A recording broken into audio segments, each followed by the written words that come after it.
মুন্সিগঞ্জের শ্রীনগরের প্রাক্তন ছাত্রদল ফাউন্ডেশনের উদ্যোগে খালেদা জিয়ার রোগমুক্তি কামনায় দোয়া ও শীতার্তদের মাঝে কম্বল বিতরণ করা হয়েছে। শুক্রবার বিকালে উপজেলার বেজগাঁও বালুর মাঠে ৫ শতাধিক শীতার্তদের মাঝে কম্বল বিতরণ করা হয়।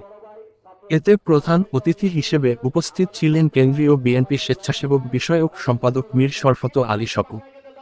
আরও উপস্থিত ছিলেন স্বেচ্ছাসেবক দলের কেন্দ্রীয় কমিটির সাবেক সহ সভাপতি আওলাদ হোসেন উজ্জ্বল, সাবেক কেন্দ্রীয় ত্রাণ ও দুর্যোগ বিষয়ক সম্পাদক মোহাম্মদ আলমগীর আলম, ছাত্রদলের কেন্দ্রীয় সংসদের সাবেক সদস্য জসিম মোল্লা, উপজেলা শ্রমিক দলের সভাপতি শফিক মোড়ল, সাধারণ সম্পাদক শফিক ভূঁইয়া, মুন্সিগঞ্জ জেলা নারী ও শিশু অধিকার ফোরামের সাংগঠনিক সম্পাদক মাহমুদ হাসান ফাহাদ, জিয়া মঞ্চ মুন্সিগঞ্জ জেলা কমিটি সাধারণ সম্পাদক শহীদুল ইসলাম বাবু, সমবায় দলের সাধারণ সম্পাদক রিমন হোসেন, যুবদলের সদস্য ওমর ফারুক বাবু, জেলা সাবেক সদস্য মতি শেখ, সাবেক যুবদল নেতা সোহেল সানি, শ্রীনগর উপজেলা ছাত্রদলের সাধারণ সম্পাদক ইমদাদুল হক ইমন, শ্রীনগর কলেজ ছাত্রদলের সাবেক আহ্বায়ক ইসমাইল আহমেদ টিপু, সিরাজদি খান উপজেলার ছাত্রদলের যুগ্ম আহ্বায়ক মাসুদ রানা ফাহিম, কবি নজরুল কলেজের সাবেক ক্রীড়া সম্পাদক আবির টুটুল, ভাগ্যকুল ইউনিয়ন ছাত্রদলের সভাপতিসহ বিএনপি অঙ্গ সংগঠনের নেতাকর্মীরা।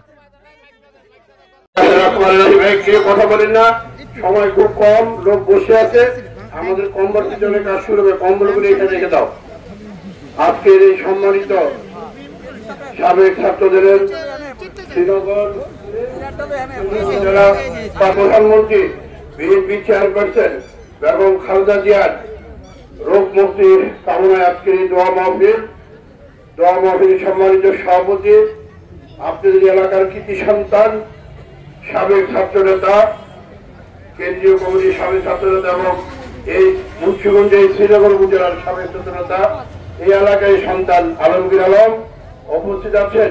বাম দিকে আমার, আপনারা যাকে চিনেন, সে আমাদের সাবেক ছাত্রনেতা, সাবেক বিএনপি নেতা, আমাদের আওলাদ হোসেন উজ্জ্বল, জসিম মোল্লা, রাজীব, রজত, সিদ্দিকুর রহমান মোল্লা, সিদ্দিকুর রহমান মন্টু, চঞ্চল হাবিব, আমাদের অ্যাডভোকেট সোহেল, জসিম মোল্লা, ফাহাদ সহ, শফিক মোরার হাবিব সহ, আমাদের চঞ্চল সহ আমাদের অনেক নেতৃবৃন্দরা এখানে উপস্থিত আছেন। নাম বলা রেখে নাম বলা যায়। আমার ঢাকায় এখান থেকে একটি কর্মসূচি দিয়েছে, আমাদের বিভিন্ন সময় আমাদেরকে ডাকে ভাই কথা বলার জন্য। দেশ টিভিতে আজকে আমার 6টার সময় একটা প্রোগ্রাম হচ্ছে, সেই জন্য এখান থেকে আমি ওইখানে সরাসরি চলে যাবো। এই জন্য আমি বেশি বক্তব্য দিব না, অল্পের মধ্যে শেষ করে দিব। এরপরে আমরা কম্বল বিতরণ করবো আপনাদের মাঝে। এই আত্মা এলাকার মা ও বোনেরা উপস্থিত, আত্মা এলাকার ভাইয়েরা, আসসালামু আলাইকুম। নেতৃবৃন্দ, আমরা এখানে হাজির হয়েছি। আজকে এই ঠান্ডা পড়েছে প্রচুর, পৌষ মাসের ঠান্ডা। আমরা যারা রাজনীতি করি বিএনপি রাজনীতি করি মানুষের জন্য, মানুষের কল্যাণের জন্য, মানুষের সেবার জন্য। সেই জন্য আমরা এখানে হাজির হয়েছি মানুষকে কিছু সাহায্য করার জন্য। মানুষের সাথে, আপনাদের সাথে আমরা একত্রিত হয়েছি। আপনারা শীতে কষ্ট করেন, সেই জন্য আমাদের সামর্থ্য অনুসারে আমরা কলম, আমরা বাই কলম পুরো রাজনীতির সাথে জড়িত আমরা পা দিতে নাই, আমাদের রাজনীতি করি, পাওয়ার আছে অন্তর্বর্তীকালীন সরকার। আমরা আপনাদের মাঝে হাজির হয়েছি আমাদের যতটুকু সমর্থ হয়েছে কিছু কম্বল দিয়ে। আপনাদের এটা নিয়ে থাকে ইনশাল্লাহ আগামীতে বিএনপি যদি রাষ্ট্রীয় ক্ষমতা অধিষ্ঠিত হয় জনগণের ভোটে, ইনশাল্লাহ এই অর্থ এলাকার মানুষের দুঃখ দুর্দশা ইনশাল্লাহ আমরা লাগু করাবো।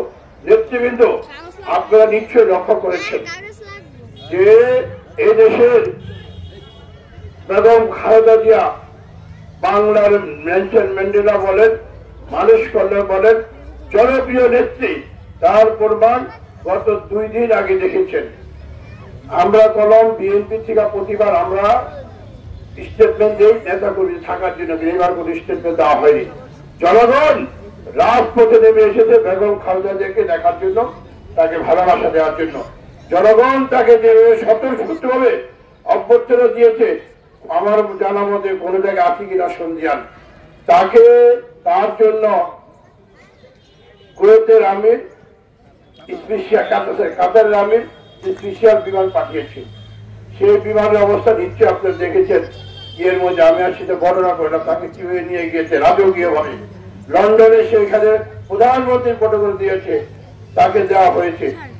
একটি কথা আছে না, মানুষ যাকে ভালোবাসে আল্লাহ তাকে ভালোবাসে, মানুষ যাকে ভালোবাসে না আল্লাহ তাকে ভালোবাসে না।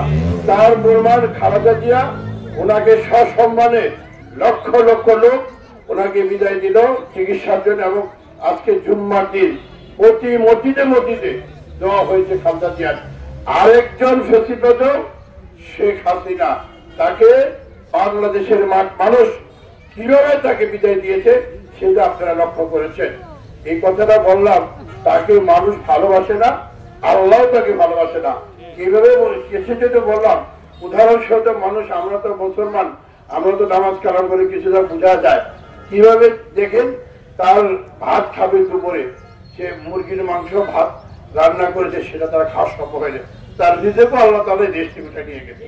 সে ভারতে চলে গেলেন, কিভাবে গেলেন সেটা আপনি দেখেছেন। গণ অভ্যুত্থানের মাধ্যমে বাংলাদেশের মানুষ তাকে বিতাড়িত করলো। কেন করেছে? এই দেশের মানুষের অত্যাচার, জুলুম, নির্যাতন, গুম।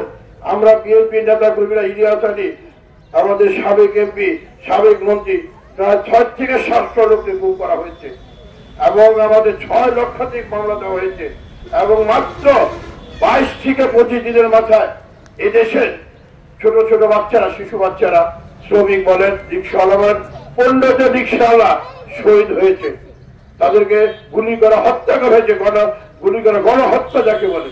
এমনিতে মাদ্রাসার ছাত্র থেকে শুরু করে সবাইকে করেছে শেখ হাসিনা রাষ্ট্রীয় ক্ষমতা টিকে থাকার জন্য, কিন্তু সেটা সে টিকে থাকতে পারেনি, সম্ভব হয়নি। কারণ জোর জুলুম করে কেউ করে রাষ্ট্রীয় ক্ষমতায় থাকতে পারে না ভাই। আমি যেটাই বলি, এই কথাটি, আজকে এই কথাগুলোর উদ্দেশ্য, আশেপাশে যদি আওয়ামী লীগের কোন সমর্থকরা থাকেন, কেউ থাকেন, আপনারা এখান থেকে শিক্ষা দেন যে মানুষের ভালোবাসা, মানুষকে যদি আমরা ভালোবাসতে বললাম, মানুষের সেবকর। এই শ্রীনগরেই বলেন, এই বেজগা, এই জায়গায় আমরা মনে 17 বছর একদিনও কর্মসূচি পালন করতে পারি না। একটি ওয়াজ হতে গেলে আমরা কি দেখতে পেলাম, ওয়াজ হলে পারমিশন নিতে কি পুলিশ, থানা পুলিশ বন্ধ হইতো, কি পারমিশন, কি ওয়াজে করবেন, কোনটা করবেন কোন আগে, এটা আন্ডারটেকিং দিতে হইতো, সই দিয়ে হইতো। তারপরে পুলিশ থাকতো, তারপরে আপনি লাইন থেকে বেল এনে দিতেন, তখন আপনার বাইকটা এনে দিত। আমরা অনেক ওয়াজ মাহফিল দেখেছি, অনেকের বাইক কেড়ে নিয়ে হয়েছে। আজকে অত্যাচার জন্য নাই, আজকে তো কই, আমরা যেখানে সবাই কথা বলছি, কই পুলিশের বাধা, কই আমরা তো কোনো রকম কিছু করছি না। মানুষই হলো আইন সৃষ্টি করা, আইন প্রণেতা মানুষই হলো সেটা রক্ষা করে।